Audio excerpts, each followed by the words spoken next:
The San Francisco 49ers stand pat at the trade deadline. What does this mean for the season and the future? Steph Sanchez and I will talk about all that and more right after this.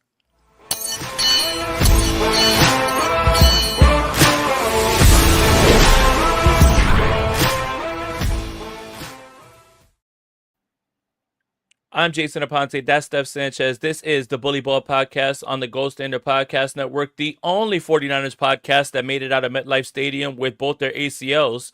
Steph, what a weekend. How are you? I'm great, man. Just coming down from it all. It was a great weekend. Great to hang out with you again. Great to see everyone that's out in the Jersey, New York area. You guys are awesome. At different points, like both me and Jay got approached by people who are fans of Bully Ball Podcast, two separate people who, say they listen to us and fans of the show. So hope you guys are tuning in and, appreciate the love as always. But yeah, that makes our day to hear that for sure. Yeah, shout out to you guys who, had nothing but nice words to say and wanted to hang out and stuff. Sometimes this becomes thankless. You have a bunch of people that are yelling at you, saying awful, nasty things. Then you realize that, there are people that actually enjoy what it is that you have to say. And I think it's humbling, and it also reminds us that we're doing all right, Steph. Like we're doing okay. Like we're moving in the right direction. Speaking of moving in the right direction, Jason's dynasty team is out here cooking, and he just jumped Steph Sanchez in the standings. How you doing? How you doing? No, it's like this. You caught me on a bad week. I don't want to hear that. It's Whatever, a bad week for everybody. Whatever, man. I have Hurts and I have Barkley, who in a dynasty league, like pretty big players, right? Especially a super flex, you don't really have much better options after that. So that was pretty much going to be a L for me regardless. But I'll be back. And this is my face not caring. This is my face not caring. I didn't have Lamar Jackson for a long time. Couldn't even start a second quarterback. This is me, my face not caring. Whatever, but we're talking about this league that is in sleeper. The NFL season is here, which means you now have a chance to win 1,000 times your cash on daily fantasy football. Pick stats like touchdowns, passing yards, receiving yards, fantasy points, and more for up to a 1,000 times payout on Sleeper. Get your picks right, and you could win big. And for a limited time only, new users will get a free $20 entry. And don't forget, if you use promo code GSP, you'll get up to $100 match on your first deposit. Terms and conditions apply. See Sleeper's terms of use for details. Currently operational in 25 states. Check out Sleeper today. So Steph, this is something that Rob will get, but this is reference I'm going to throw your way. The 49ers didn't make a trade before the deadline at 4 o'clock Eastern. Is it time for our viewers to crack each other's heads open and feast on the goo inside? I feel like you've made that reference before. What is it? I mean, you just either say yes, I would, Kent, because that's the guy's supposed to calm everybody down, but it doesn't seem to be many. I don't know. Look, there's takes. There's takes out there. And for our audio listeners, Rob just put up on the screen complete list of 49ers trades today. It's blank. I hope you're ready for nothing. Or hungry for nothing. By the way, KMBR stole your so bad, dude. So bad. You better say something to them. I hate when they do that, man. Come on now. But look, 6-3. NFC's wide open. Other teams made moves, the Seattle Seahawks. And by the way, hold on real quick. I think Rashid Shaheed is a good football player. A stud wide receiver is some of the stuff that I'm seeing thrown out there. Like, settle down. He's a wide receiver who plays in the NFL who's very fast. We're not gonna call him a stud, right? Like, this is just relax. He's a player who's very fast, and he plays wide receiver in the NFL. This idea that they traded for Julio Jones is a bit ridiculous. But you see other teams around the league making moves and all that. Just seems like the 49ers are getting ready to tell us that all their deadline moves were getting Bryce Huff back, Ricky Pearsall, Brock Purdy, and all those guys back. Not to be confused with the New York Yankees strategy of doing the same thing at the trade deadline. But where are you at right now with that stuff? I mean, I would have loved to see the 49ers make a move, just for, selfishly wanting some entertainment out of it. I think we always want our team to be active at deadlines of any sort, whether it's the trade, free agency, all that. So I'd have liked it. And by all accounts, it seems like they were in it, right? Like we were hearing they were in on Jermaine Johnson. The Jets, however, wanted a second round pick. Whether or not you think that's too much or just right for Jermaine Johnson, you could have that conversation, of course. But clearly the 49ers just didn't feel willing to, meet that price, or he'd be a Niner, right? That's pretty much what it sounded like. And they certainly didn't seem, the Jets didn't seem to care about parting ways with other stars on their team. Quinnen Williams, Sauce Gardner, out of New York now. So it would have been nice for the 49ers to get in on that action. But I also understand that it has to be a move that makes sense for them as well. And so, Jay, I actually I didn't realize that they don't have that many picks next year. Like, they really don't. And when you look at this team in the era that it is right now and needing all this help from young players, I mean, you got to continue to build on this team, right? And you need the draft to be able to do that. Not to say that if they traded for someone, that player wouldn't be part of next year, because that was basically what they were looking for in any player that they traded for, Keon White included, who, as we've mentioned, under contract through the 2026 season.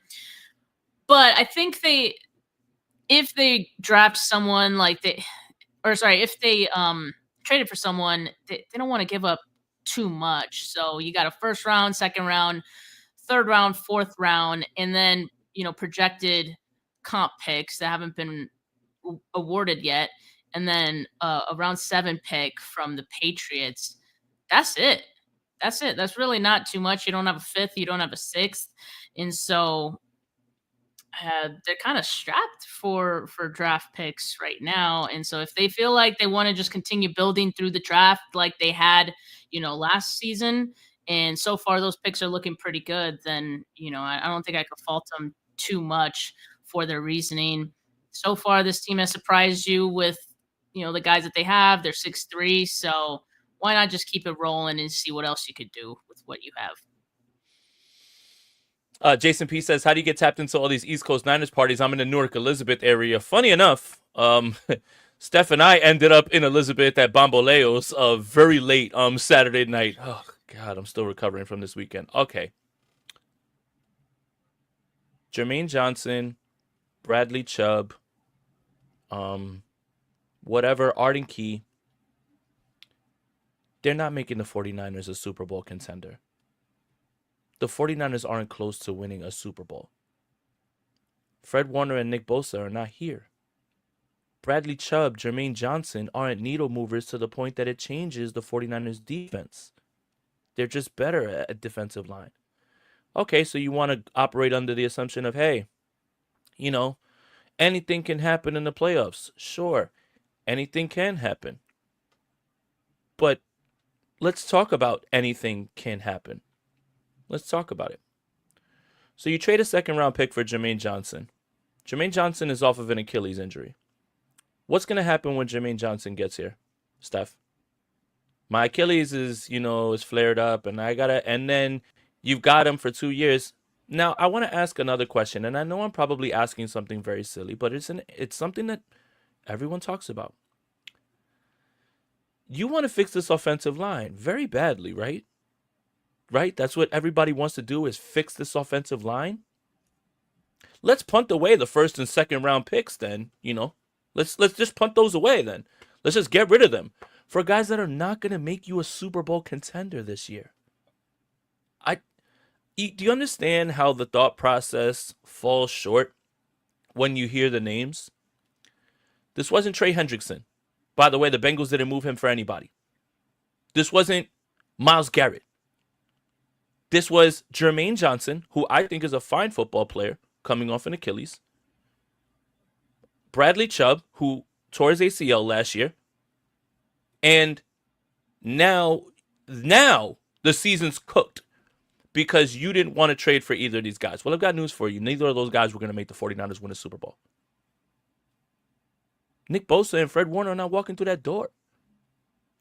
And then you can't look me in the eye and say, we need to fix this offensive line. Trent Williams is about to retire. I'm sick of Jake Brendel. I'm tired of Colton McKivitz. I'm tired of this. And then you want the 49ers to use those picks on offensive linemen, but you want to send them away for a pass rusher who will just marginally make this defensive line better. I'm fine. I feel fine. I think they did the right thing. Rather than panic and send away valuable draft capital that this team will need to stock the cupboard everywhere. By the way, everywhere. Offensive line, defensive line, linebacker, secondary, everywhere. Now, the season's over and they're waving the white flag because they didn't want to send a second-round pick for Jermaine Johnson. Guys, come on. It's fine. The 49ers are in a spot right now at 6-3 where, and stop me if you've heard this one, Steph Sanchez, the offense is going to have to carry them down the stretch. And if the guy that you paid to be the quarterback, Brock Purdy, is that guy, if Ricky Pearsall is that guy that you believe he is in the first round and he gets there on the field, you get back George Kittle, that should help you subsidize what's going on the other side of the ball. I'm fine, man. How are you guys going to feel if Seattle or Rams go to the Super Bowl and play in Levi's? It's embarrassing. I'm not embarrassed. I have no bearing on that. That's none of my business. I'm rooting for Bad Bunny that weekend anyway. I really don't care if Seattle or the Rams go. I'm not in control of that. That's not embarrassing to me. I don't care. You shouldn't care. The problem is that the 49ers are not in a position to get to that game, and it's in their stadium. I'm good. You can't in one breath tell me that you want this team to invest in this, and this, offensive line, all that stuff, and then kick away all those picks for Jermaine Johnson, who's not going to make the 49ers a Super Bowl contender, for Arden Key, who's not going to make the 49ers a Super Bowl contender, for Bradley Chubb, who's not going to make the 49ers a Super Bowl contender. Right now, this is exactly what this season is fact-finding. We're 6-3. Now all your rookies have to play, and you're going to find out where you are. And hopefully your offense can do enough where you can steal a playoff game. I'm fine. I myself am fine. No crash out. No angry thoughts. Save all those picks because you're going to need them to stock this cupboard. I'm fine. I am fine. I'm not supposed to start shivering and cry now because Seattle traded for Rashid Shaheed. Like, I get he's fast, and he's caught like one long touchdown pass every season, and everyone likes him in fantasy because he's next to break out. I'm good. That shouldn't make you get away from your plan and kick away valuable draft capital. That's all I have to say, Steph. I'm fine too, but I'm bored, like I just You're bored?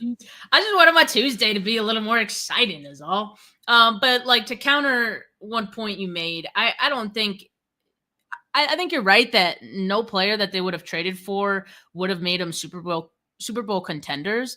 I don't think anyone was expecting that though. Like it's kind of like what that comment says from Resident Dr. Evil there. It's not just about winning the Super Bowl, it's about remaining competitive.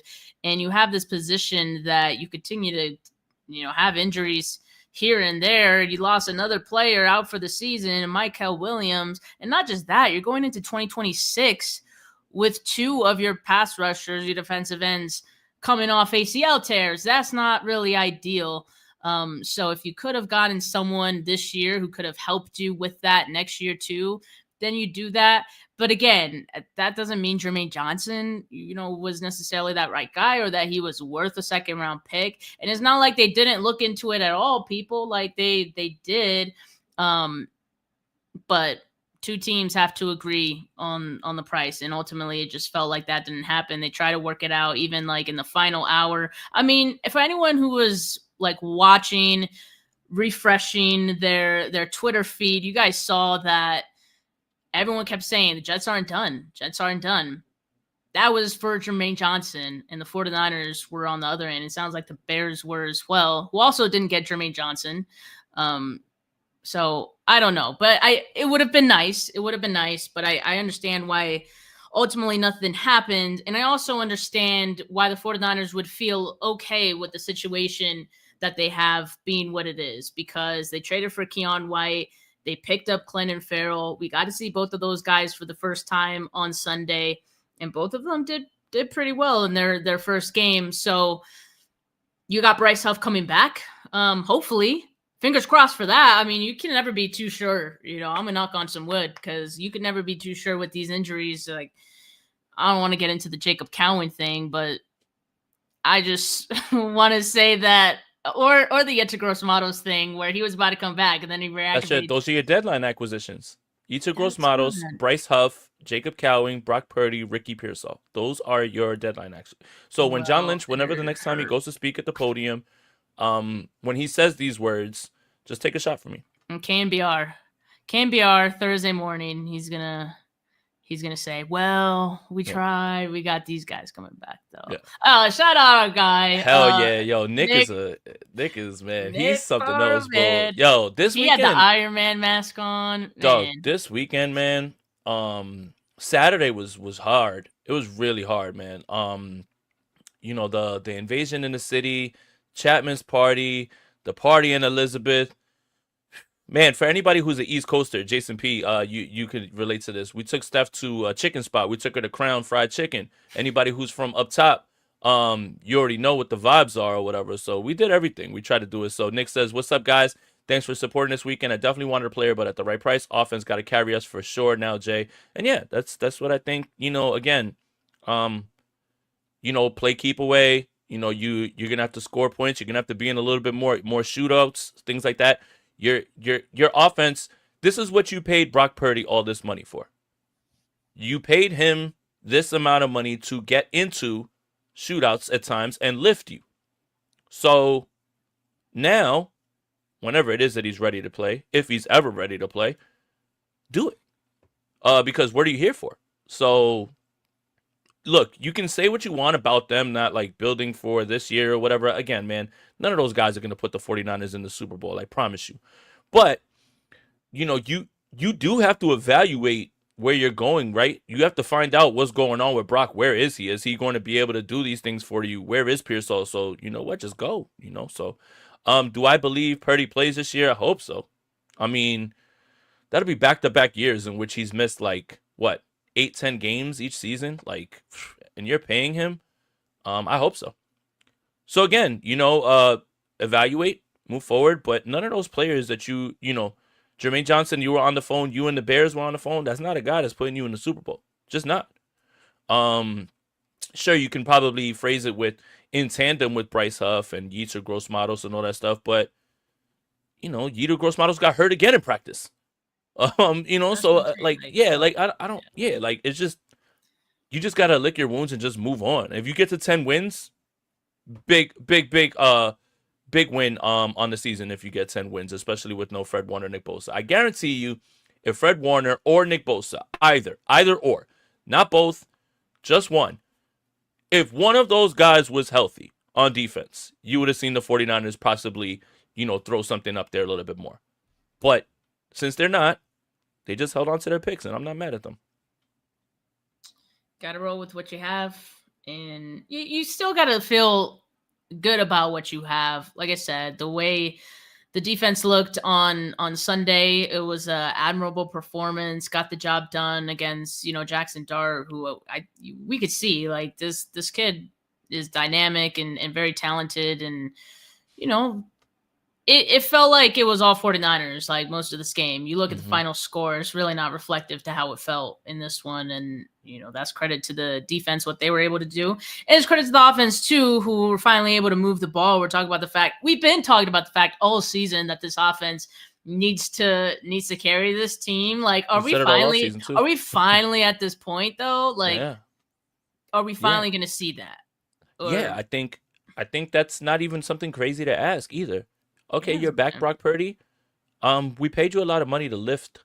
You're the franchise quarterback. What Mac Jones is doing right now is admirable, replacing you. But we didn't pay him all that money. We paid you all that money. And this is Brock's team, right? So how do you mitigate the defensive loss? You've got to put up points. You got to get back in there. You have to win, however it is that you do, whether it is playing keep away with the ball like you did against the Rams in the first game, throwing the football, getting back and forth into a shootout.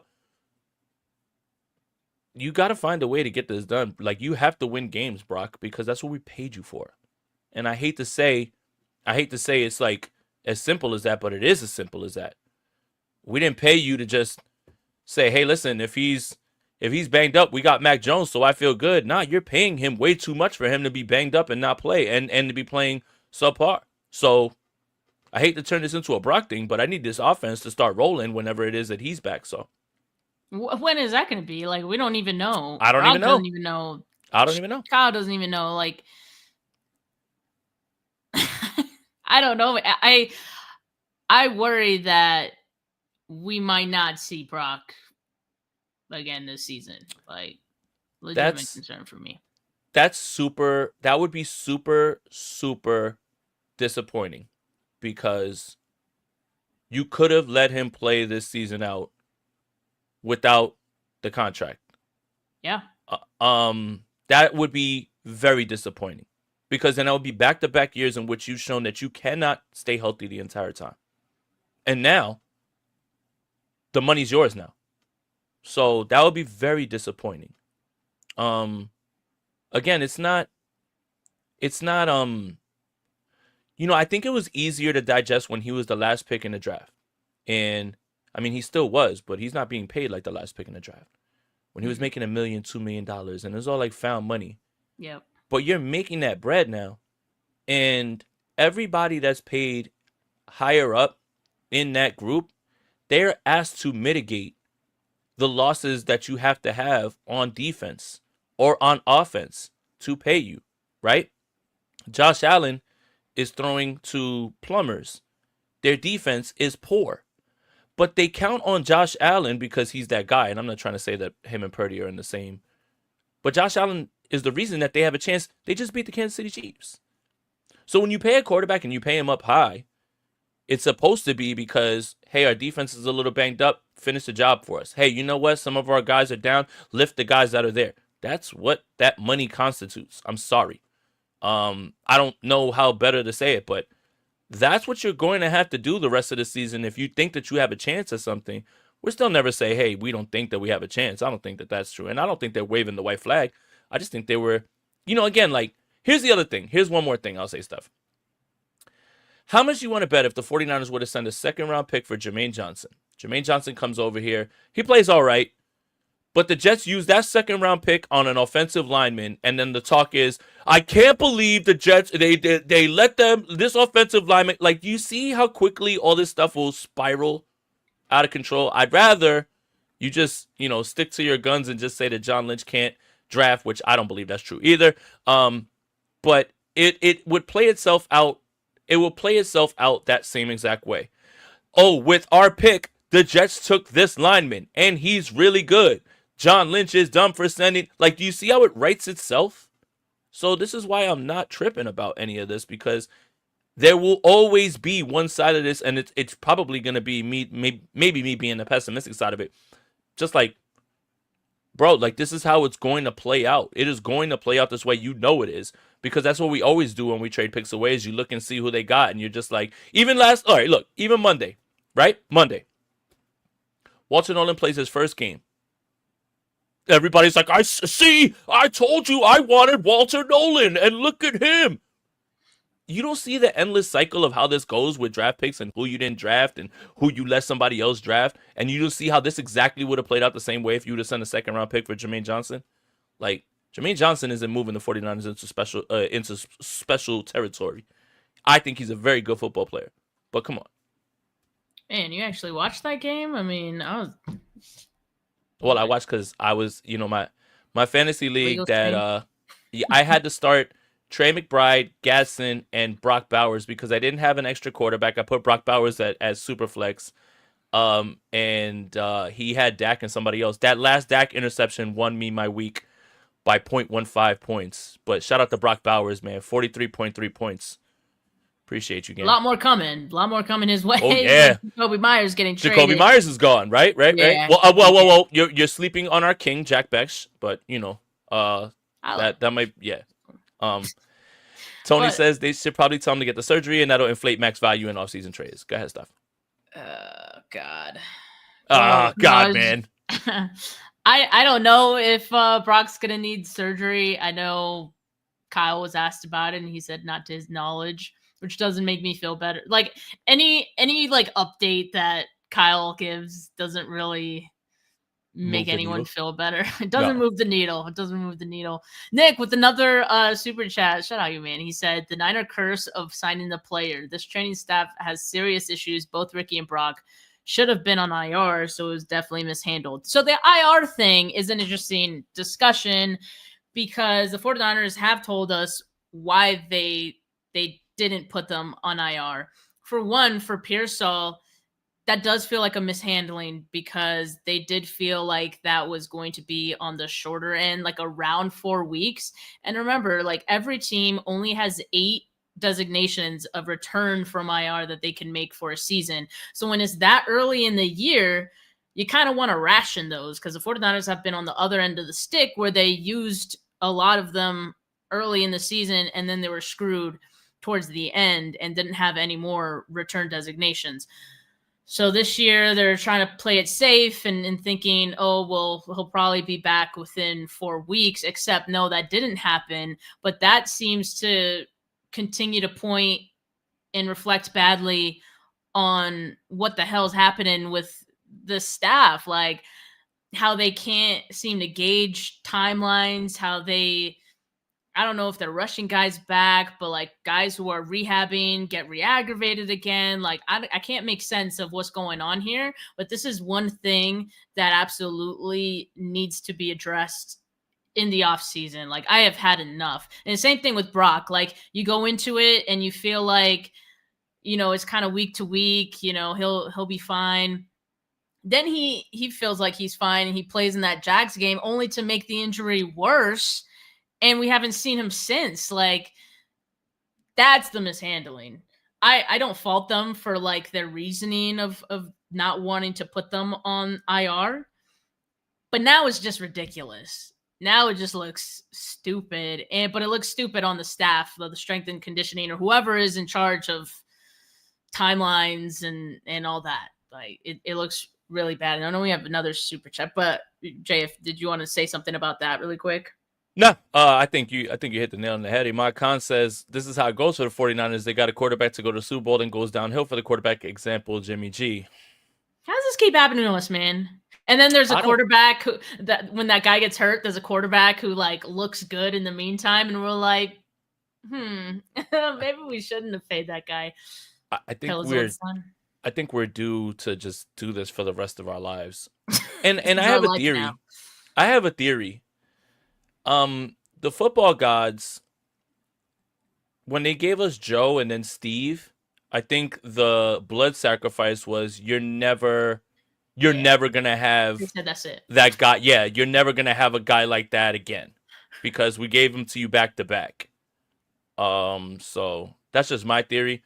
I mean, at this point, we got to run with all theories because whatever's happening is like is not straight up like.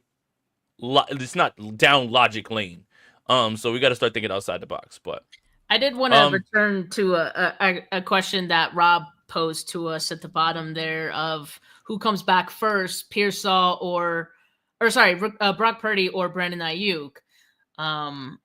Because now to this point, like they've kind of gone past what when we expected them to come back. Brandon Ayuk still not so much, but Kyle Shanahan said they were not going to open his practice window this week. Now remember the practice window's 3 weeks long, so he's not coming back, I would think, in the next 3 weeks is kind of what it sounds like to me. Now, you could open a guy's practice window and he could come back in that first week, but based on how everything has gone so far with this Brandon Ayuk thing, that's not what I'm expecting. I would expect they use the full max of that, the 3 weeks. So anyway, who do you think we'd see first, Purdy or Ayuk?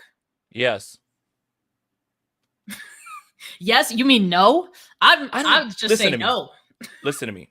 I floated this out there and you thought I was crazy. Something stinks about this Brandon Ayuk thing. It stinks to high heaven, and I just can't prove it yet. And it has since it started. And I do believe the San Francisco 49ers are so desperate to get out of this Brandon Ayuk contract and trade him that they want to keep him off the field so he doesn't look a little bit slower, doesn't look like he bounced back, to continue to keep the mystery that Brandon Ayuk is fine and dandy and we'll trade him to you and he's going to be great for you. I cannot shake this feeling. Nothing about the language has been consistent. No, the messaging is off on both sides. Everything is weird. Everything is weird. Everything is weird. No one is saying anything that is definitive. Hey, it might be this week. It went from week 6 to, well, we'll do week 10 and then week 12 and like, there is no timeline on this. The guy's running around. I don't even know if that's allowed at practice. Something is weird here, man. And how could you not even like question what's going on with this, with the way that this thing has been handled? I question everything at this point. Like, I question everything. I'm skeptical of just everything they tell us. I'm just assuming that every injury, every timeline they give us is going to be longer than what they say. And it's a problem. It's a problem. So, shout out Niner Empire DMV, member for 28 months. Oh, hell yeah. What up, Jason and Steph? Had a blast with you on Saturday. Yeah, we had a blast too. By the way, since it takes a year for the injury to happen and come back, week 7 of 2024. Week 7. We're past the year. Something's weird. Something's real weird. I can't prove it yet. But if you're saying the year is the landmark, we're past the year. Can't even get his practice window open. But I'm high.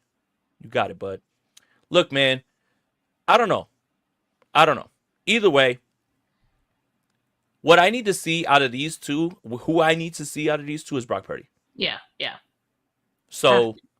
who do I want to see on the field? I want to see Brock Purdy because we paid you to be the guy. I mean, they both got paid, but yeah, they did. Purdy exponentially more. Right. We paid you to be the guy. We didn't pay you to be the guy and we can win games because Mac Jones is behind you. That's not what the money's about. The money is for you to be the guy and be out there. And you have to evaluate him. If he doesn't play again this season, another lost season only further exacerbates any noise around Brock Purdy and what you think about him because we won't have data to point to. Yeah. We'll have week 1 and we'll have the Jacksonville game. Well, we have the data from the previous season, which wasn't very good. And then we'll always have 2023, and the friends that we made along the way. That's all we have, man. That's all we have.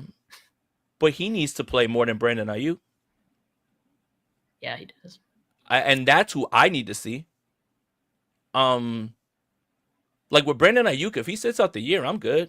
Like I'm chilling. Like I'm good off that. But if Brock misses another season like this or whatever, where he's been injured and he's been injured, the only year he wasn't injured was 2023, and he got paid the money. You could have waited. You could have sat for another year and let him play it out. But he's got to play. He has to play because you can't just say, hey, we won a bunch of games because our franchise quarterback was out. He has to play. He has to be good. He doesn't just have to play. Yeah, it's not just it. That's not it. Yes, exactly. He can't just be out there and stink it up. He has to continue to prove his worth, I think, for this team. And I think a part of us are a little nervous that it'll still look like it did in 2024. But we were really hoping, and we're going to use this 2025 season as kind of that true test of 2024 was a fluke season for Brock because he didn't have all of his guys healthy, right? But for the most part, the offense has stayed healthy. At least when Brock will come back, it'll be healthy. Because, I mean, I'm assuming Pearsall will come back before Brock at this point. So, Kittle's back. You got McCaffrey. Yeah, I don't know. Do you, and this is, I guess, the contract, you know, all right, so I'm bad with all this stuff and everything, you know, where people are just like, oh, you can get out of it after, you know, this year and everything. The guaranteed money goes away in 2028. Everything else is different, right? So I guess you're really just assuming that he plays well enough that they renegotiate the contract and they fix it or whatever, but guaranteed money goes away when he turns 29. You gonna say something? No, it's just laughing. Dead cap money, you know, that's the 49ers have shown that they're not really, you know, they ate a ton of dead cap this offseason to move on from people. But look, I want to reiterate this. I think Brock's the guy. I miss Brock Purdy. I think he's the guy who can lift the offense to different places. But I can't go off that without data. I can't go off that without tape. I can't go off that without sample size. Right? Otherwise, I'm just wishing on a star. What I will tell you is the 49ers wouldn't be 6-3 without Matt Jones. And he's been winning however necessary. And I don't care what the opponent is because the team is so decimated by injuries. I mean, the ragtag group of wide receivers that he's throwing to. Demarcus Robinson. You know, Kendrick Bourne when he decides to catch. Juwan Jennings had a good game Sunday. Everybody knows the ball's going to Christian McCaffrey, and yet they can't stop it. I still think Brock's the guy, but I need to see it. And I'm sorry that I've turned it into this or whatever, but I think that's the only way that you can really look at their inactivity at the trade deadline and say, this is what they're banking on, because the offense would have to lift and do more. And how do you get the offense to lift? You get your franchise quarterback on the field. And if he can't get on the field, then we just kick the can down the road and have to have the conversation all over again. You know, I can hear it right now, Steph. Oh, Brock's healthy and ready to go in the training camp, and he's got no issues, and then right back in the saddle, man. So it is a little like, I do want to see Brock Purdy play because I think the real potential of this team, whatever it is that you think it is this season, is through the offense, and it has to be with Brock Purdy as the quarterback. Are you saying because it has to be because you paid him, or because you think Brock Purdy raises the ceiling of the offense that much more than Mac Jones? Both. I think Mac Jones can stay in games where things are close, right? Like I can't see him getting into a shootout back and forth. Now maybe if Ricky Pearsall comes back, you know, you think of things like that, but I think both. Maybe if the run game is going, he could. I mean, which we didn't have in the first few weeks of the season. Like, you're starting to see that get rolling now. And yeah. Well, with the running game, I don't want to get, like, they have looked better. I don't want to get too happy because, you know, Stevie Wonder could have seen that they were going to be able to run all over that Giants run defense, right? Like, they're putrid, right? Same thing with it, like, with Atlanta. I was a little bit more shocked at that one, but they beat them up inside. You know, against poor run defenses, they're going to go off. But that's not what this 49ers offense was built on. They were able to run the football on anybody. But they took advantage of a good situation. And at least I can say that they've done that. Because if they're not running the ball against poor matchups, then we've got a bigger issue to deal with. But I just think, look, if you're going to be going through this, you're going to be going through bumps and bruises, right? Upton Stout has been giving up some plays. Obviously, the safeties, they played much better in this game. Jair Brown and Malik Mustafa, I think, combined allowed 17 yards on 4 catches for the whole game. So you're starting to figure that stuff out. But better offenses, better teams are going to push you in different ways. And the first test starts on Sunday. Against Matthew Stafford and Puka Nacua and Devontae Adams. Matthew Stafford has been very good this season. So you are evaluating. Those are the games that you start to fear, like, can you get into those and go back and forth? Can the 49ers duplicate their game plan from that Thursday night game? I sure hope so. And that's the game plan they better be installing, with Mac, right? But if that game starts to get, back and forth, do you feel good about, right, like being in those types of games? And I just don't think the offense is suited to win those types of games. I mean, they beat them once already, so I mean, you do. Yeah, but they played keep away the entire game. I'm talking about like that needs to be part of their strategy. No, that needs to be the game plan again. You need to play that game all over again. Like, find a way to duplicate that. Yeah, that's what I'm saying. Keep away should be part of the offensive strategy. I know we wonder whether the 49ers offense could keep up in a shootout. Probably not, but I think you have to be able to play your game and be complementary and balanced, and that could go a long way. We're now seeing special teams actually, grow a pair and be good. best unit on the team, by the way. Like, full stop. Like, not even a joke. Not even joking. Not even trolling. Not even a joke, but that's what I mean. Like, if you have all three phases playing complementary to each other, then you could find yourself in a lot of favorable positions to win games, and that's what the 49ers need to do on Sunday. I do expect that, of course, the Rams are probably going to have a bit of a better effort than they did in the first game. I think the 49ers will have a bit of a tougher time, given that they won't have Fred Warner for this game, among others. So,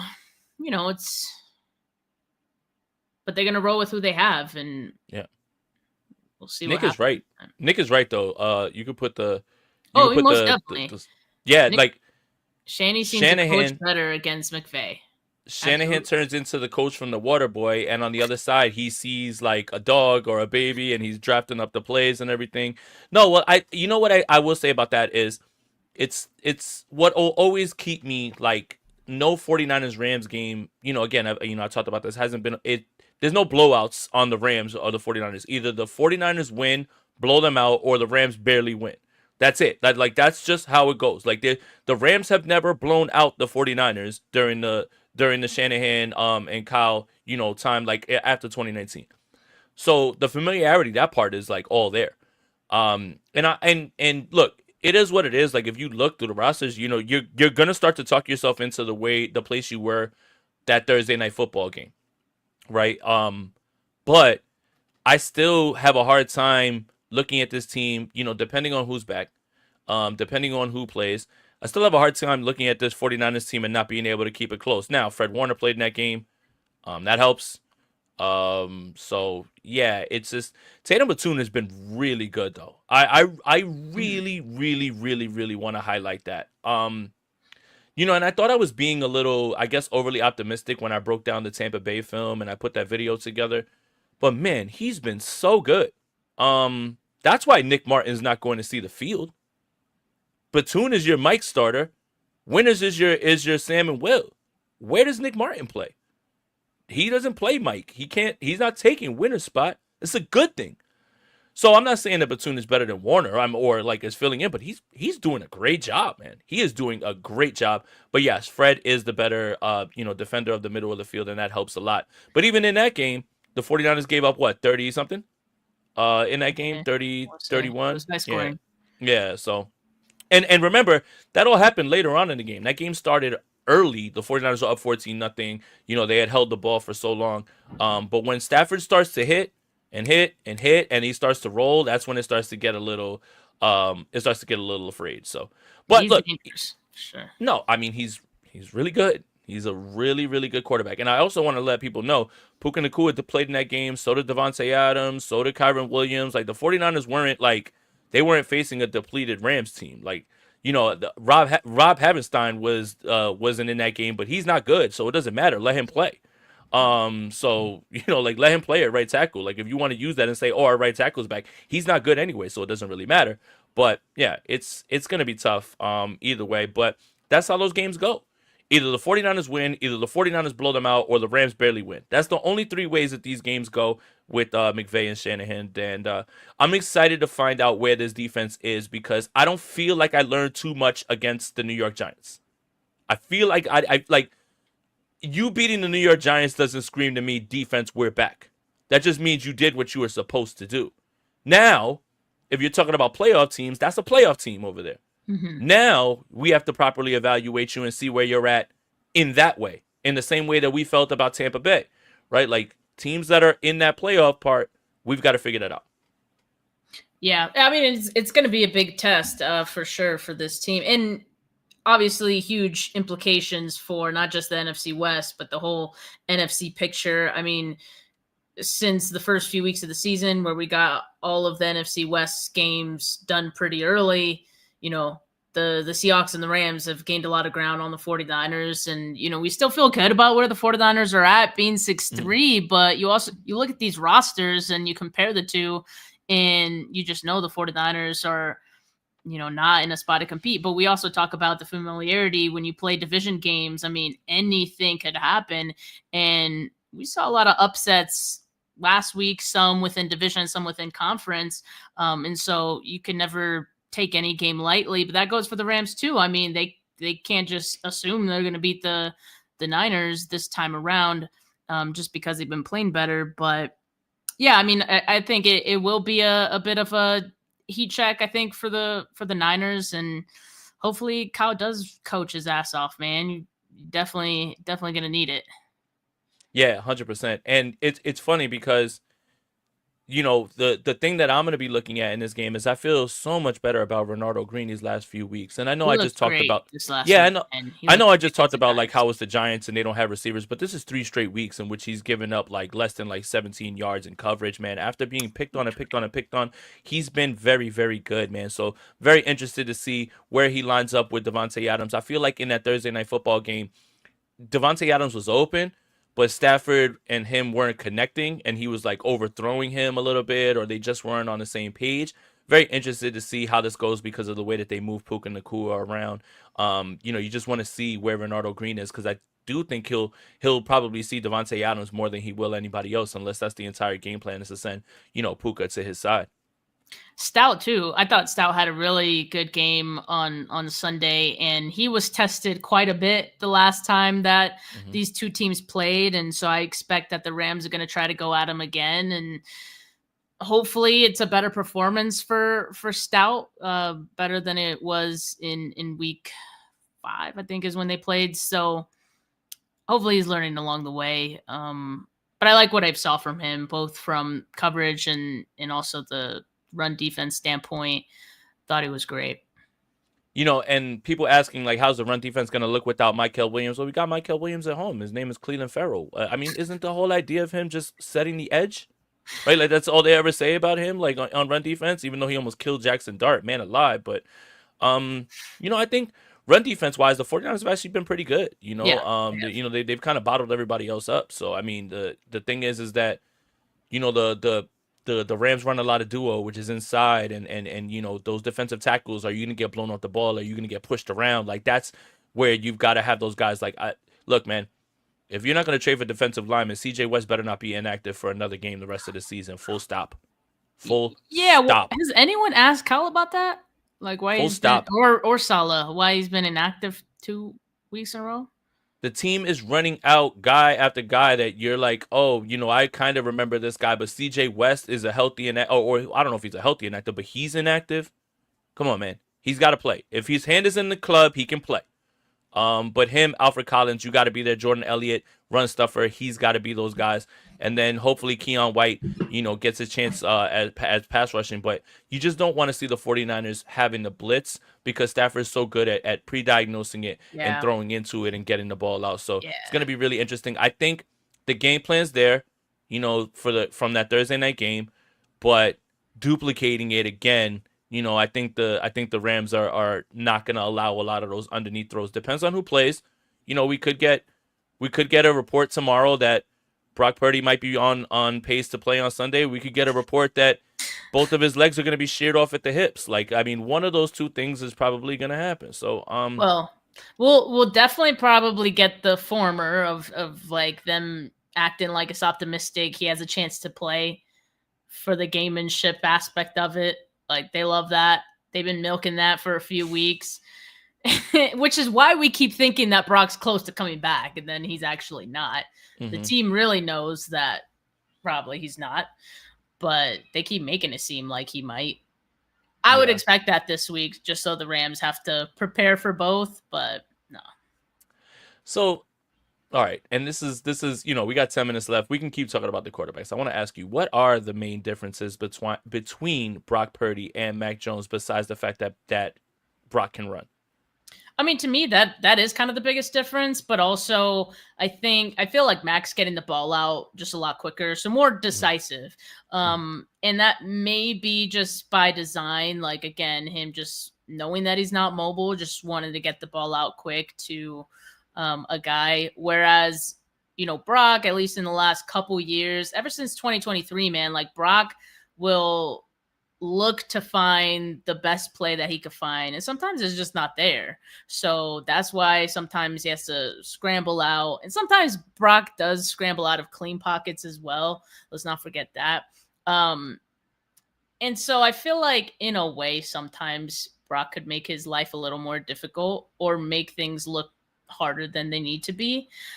But also, if the plays work out after a scramble, like, he looks really good. So, like, it kind of gives this image or this perception that, oh, wow, like, he saved the day. If he didn't scramble, that play would have never been made, kind of thing. Whereas what you're seeing from Mac is very vanilla. It feels very, like, almost boring. But if you look at their stats, if you look at their average depth of target for this season, again, small sample size for Brock, right? But it's about 7. It's like the same for both of them. But just it's looked different. I do think Mac has a better arm. And you see that in different moments. I want to see it more, honestly. But yeah, I would say those are probably the biggest difference between them. The reason I bring it up is because the idea that Brock Purdy might play and then doesn't, the defense isn't like, oh my God, what are we gonna do, man? Oh my God, we prepared all week for Brock Purdy, and now it's Mac Jones. Yeah, it's the same. That's why I was asking you earlier, like, why do you think that Brock really raises the ceiling of the offense that much more than? Well, all right, but he does things. All right, so when you swing for the fences and you're a doubles and home runs hitter, you strike out more. When you're a singles hitter, you take your singles, right? But that's you just getting on base and hoping somebody else will knock you in. So for me, what I mean is, like, there is no competitive advantage of being like, yo, Brock might play, and then they rule him out Friday. You think the opposing defense is like, well, toss the whole damn defensive game plan out. What the hell are we going to do now? Mac Jones is playing. Come on. Like, Kyle, like, I get it, man. Like, you want to be mysterious. I think he likes playing around with the media and fans probably more when it comes to that. But defenses aren't going, like, it's not the difference between starting Lamar Jackson and Mac Jones. Yeah. If you're preparing for Lamar Jackson, you've got everything in it to stop him on defense, on runs, all this stuff, and then it's his pocket passer. They're the same guy, realistically, when it comes to, like, how defenses defend them. So, like, there is no competitive advantage, right? Like, you think Shula's going to be like, that damn Kyle, he's so crafty. I put my whole game plan in for Mac Jones, and now Brock's going to play. We're screwed. We might as well not even play the game. Like, it's not that big of a competitive advantage. Yeah, it's not. Yeah. So, but that's Kyle, because he likes messing around with the media, and he likes, do you remember the day before the week of the last game against the Rams after Trey started against Houston, and all week he was like, yeah, I know who we're starting, but I don't want to tell you. It's like, did I answer your question? And then he like, bro, like, you're just doing this all the time. Like, like, who cares, man? Like, it's not really gonna change how defenses look at you, especially between these two guys. I really don't see stylistically too many things where a defense is gonna be like, damn, that's a completely different player than we prepared for this entire week. So yeah, right, agree. Yeah. All right, Steph, are you fully recovered from this weekend? Because I'm on Tuesday, and if I don't get... Yeah? I feel great, dude. I wasn't hungover once. Who said I'm hungover? I just said I'm not recovered. Same thing. My body hurts, man. Like, I just want to stay in bed. Like, I'm like, I'm to the point where I had such a good time this weekend, and obviously with the team in town, that is really cool, and to see everybody, and to get a chance to talk with other Niners fans and party. I don't want them to come back, and they're coming back next year. you're like, you need the entire year to recover, basically. Yo, I looked, and they were, and it said away opponents, the Giants. I was like, oh, not again. Oh, you know what, Jay? Maybe it's because you're turning a year older tomorrow. Oh, you telling everybody now? Happy early birthday. Oh God, I can't wait to spit. Oh, did y'all talk about that? You should have done a kicker update, man. Dude, that would have been fire. Cause I love that. I love my kicker. Nobody cares about the kicker position more than I do right now. What happened, Steph? Go ahead. Me and Rob were plotting behind the scenes, though. That's some bull crap. But yeah, look, I'm fine. With the 49ers not making the move. We're just gonna find out who they are, and this is all evaluation time right now. I just want to see Brock Purdy play football, and I want to see what this offense was supposed to be, because they paid him, and I want to know what we've invested in, because we just really have to figure this out. You just can't have another lost season of where Mac Jones plays so good that next year we're like, well, Brock's on the block, or like, should they trade Brock? Like, I can't go through that. Just, my goodness. So, shout out to everybody. Thank you guys so much, man. Appreciate it. But yeah, Ozzy says, happy early birthday to Jason and my wife Christine. Y'all Scorpios are a handful. I think I'm chill. I don't know. Steph, right? I wasn't wilding, right? I wasn't chill. No, all right, that'll do it for this episode. Wait. So before we get out of here, so I went to the box office real quick with somebody to see if we could score some last minute tickets. And a young man, I forgot his name, and I apologize, dude. If you're watching, you know exactly, who I'm talking about. He's like, yo, you're Jason. I watch. He goes, I love every Tuesday, you and Steph. This is when you went and you put your car in the bag. And he's like, where's Rob? He was like, didn't he come out here? And I was like, oh, buddy. Like, I did the hand on the shoulder thing. And I was like, oh, buddy. I was like, he didn't make it, man. I was like, I'm sorry, dude. But he was really excited about that as well, too. But shout out to him, man. Just so many people that like really kind of reminded me that, like, yeah, you know what? While we get a lot of shit sometimes from people and they call us crazy names and they talk crazy about us, there's way more people that enjoy what we do than don't, and we need to always focus in on those people more, highlight the positivity instead of the negativity. But yeah, people were asking for you, Rob. So, all right, that'll do it for this episode of the Bully Ball Podcast on the Gold Standard Podcast Network. Make sure you like this video, subscribe to the channel, hit that notification bell for when we go live. Make sure you are subscribed to the Gold Standard Podcast Network, wherever you get your audio podcast. Make sure you follow Steph on Twitter at Steph49K. Follow me on Twitter at JasonAponte2103. We both have YouTube channels too, so if you want to go ahead and check those out, you can. But appreciate you guys for being here. Enjoy the rest of your Tuesday. For Steph, for Jay, we're out here. Peace.